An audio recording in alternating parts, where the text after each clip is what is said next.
नमस्कार दोस्तों, स्वागत है आपके अपनी चल धाकरे क्लास में। मैं हूं दिलीप धाकरे और आज आपको मैं सिखाने जा रहा हूं यूज़ ऑफ नथिंग बट।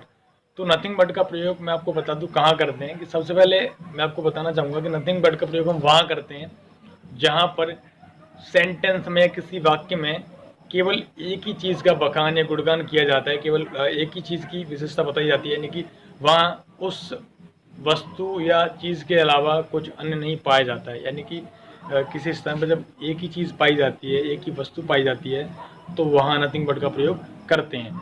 और इस वाक्य में संज्ञाएं, यानी दो संज्ञाएं आती हैं और दोनों ही संज्ञाएं ही शब्द से जुड़ी होती हैं। तो चलिए जानते हैं कि इसका प्रयोग कैसे कर सकते हैं, इसकी डेफिनेशन क्या है।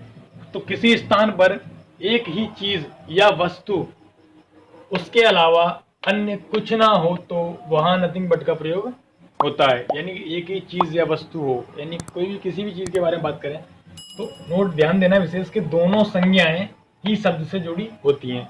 और दोस्तों इसका जो ऑर्डर है ना सिक्वेंस, वो है कि सबसे पहले देयर आएगा। यानी कि आपको पता होना चाहिए कि जब वाक्य में सब्जेक्ट नहीं आता है तो वहाँ हम क्या लगाते हैं, देयर से वाक्य को स्टार्ट करते हैं। अधिकांश देर से करते हैं, इट से करते हैं। मैं आपको एक वीडियो सेशन में बता दूंगा कि देर से कब करना है और इट से कब करना है, बट यहाँ जान लेते हैं कि देर से ही होगा वाक्य स्टार्ट। तो देर, सबसे पहले देर आएगा प्लस वर्ब, यानी verb it means helping verb आएगा। यानी यहाँ जिन हिंदी वाक्यों के पीछे ना आता है, अधिकतर वो क्रिया होती हैं, वो क्रिया यानी यहाँ कोई कार्य नहीं हो रहा होता है, तो वो वाली वर्ब नहीं आएगी जो आप समझ रहे हैं, केवल हेल्पिंग वर्ब आएगा, है ना। तो यहाँ हेल्पिंग वर्ब आएगा। तो उसके बाद क्या होगा, नथिंग बट का प्रयोग होगा प्लस उसके बाद, यानी कि नाउन की बात की जाएगी तो नाउन आएगा। तो एग्जाम्पल के साथ समझ लेते हैं कि कैसे बनाएंगे इसे। यानी हर जगह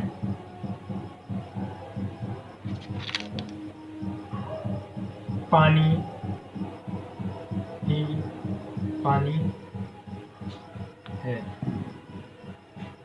आपको पता चल रहा होगा कि इस सेंटेंस में एक तो हर जगह आ रहा है और फिर ऊपर से ये पता जा रहा है कि पानी ही पानी है। पानी के अलावा कि इस वाक्य में केवल पानी की विशेषता बताई जा रही है, यानी कि पानी के अलावा कुछ नहीं है, हर जगह पानी ही पानी है। तो मैंने आपको बताया कि कुछ नहीं।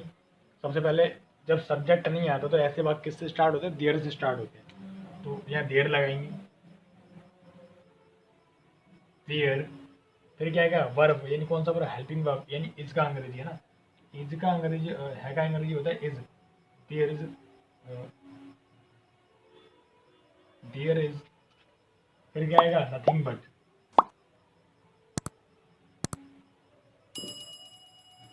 Nothing but. उसके बाद क्या आएगा नाउन। तो नाउन क्या है यहाँ पे भैया, नाउन है यहाँ पे पानी। क्या है, पानी। तो पानी का अंग्रेजी होता है वाटर।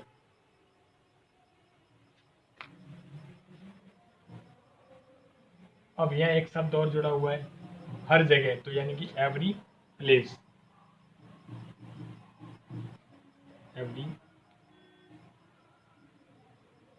प्लेस। तो इसी प्रकार से हम अन्य सेंटेंस फ्रेम करते हैं। तो चलिए कुछ और सेंटेंस फ्रेम करके देखते हैं कैसे अन्य एग्जांपल्स। तो मैं आपको बता दूं कि कुछ नहीं होता जब सबसे पहले हम देयर लगाते हैं, क्योंकि वहाँ सब्जेक्ट नहीं हो रहा होता है। तो सब्जेक्ट जब नहीं आता है वाक्य में तो देयर का इस्तेमाल करते हैं। तो देयर आ रहा है हर वाक्य में, जैसे हिमालय पर बर्फ ही बर्फ है, तो सबसे पहले क्या आएगा देयर, क्योंकि यहाँ आपका सब्जेक्ट नहीं है तो देयर। फिर उसके बाद है का अंग्रेजी आएगा इज। अगर यहाँ है आता तो यहाँ आ रहेगा, है ना। तो अगर हूँ आ रहा है तो एम आएगा, आपको पता ही है, नॉर्मल सी बात है। इसके हिसाब से यहाँ अंग्रेजी आ रहा है, जब हेल्पिंग वर्ब का जो अंग्रेजी आ रहा है। तो there is nothing but, there is nothing यानी कि वहाँ कुछ नहीं, यानी बट, लेकिन स्नो ऑन द हिमालय, यानी हिमालय पर क्या है, बर्फ ही बर्फ है। तो आपको पता है पहले देयर आता है, फिर हेल्पिंग वर्ब आता है इज, फिर उसके बाद नथिंग बट का इस्तेमाल करते हैं और स्नो ऑन द हिमालय, यानी कि नाउन आ रहा है। नाउन मतलब बर्फ ही है, तो बर्फ ही बर्फ, यानी दोनों संज्ञाएं ही सबसे जुड़ी हुई हैं।